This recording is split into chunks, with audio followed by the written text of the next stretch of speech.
To get his take on the economy and all the things that are going on here at the Dealmaker Summit, we have Jim Grant.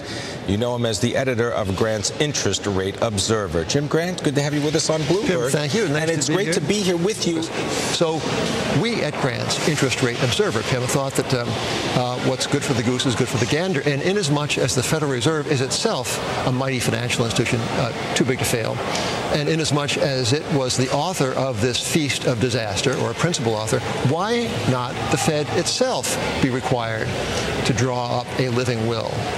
So we made... But you didn't spend 500 hours doing it. You were much more efficient. About 90 minutes. 90 minutes, yeah. All right, an hour and a half. It was pro bono. We thought the least we could do for the public good. So what did you come up with about the dissolution of the Federal Reserve? Well, this was an exercise in satire in service of a point. And it was a send-up, and we said, well, first of all, we need to name an executor of the Federal Reserve, and who better than Ron Paul, the dashing libertarian congressman from Texas who despises everything that the Fed ever did, will do, and has thought about doing. So that's the first of all, get that out of the way. All right, so Ron Paul becomes the executor. Right. So we asked ourselves, what does the Fed do for a living? Well, for one thing, in a kind of a pedestrian way, it moves currency and checks and coins. So the Brinks could take over some of the trucking, and Coinstar certainly could be interested in the nickels, dimes, and quarters. And then what else does it do? Well, it manages this immense portfolio, of which more in a moment,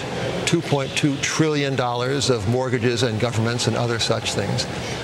And why not farm that out to professional money managers? So we nominated our friends at Anley Mortgage Management and Redwood Trust to take over that. And then, of course, there is the black art of central planning that the Fed has taken upon itself to perform. This was never in its charter or in any sense in the enabling legislation. And we think that that's better left undone. So we'll let Ron Paul handle the legacy of the central economic planning. And on like that. As I say, the exercise was over almost before we knew it. It was great fun, and certainly people will say, well, wasted time. It is preposterous. Don't waste our time with it. But we think that when you begin thinking about the state of affairs in which the government can order these banks, which are so beholden to the taxpayers, to make plans for their own failure, it drives home the point that we have been on the road to the socialization of credit for many, many decades, and now we're kind of there.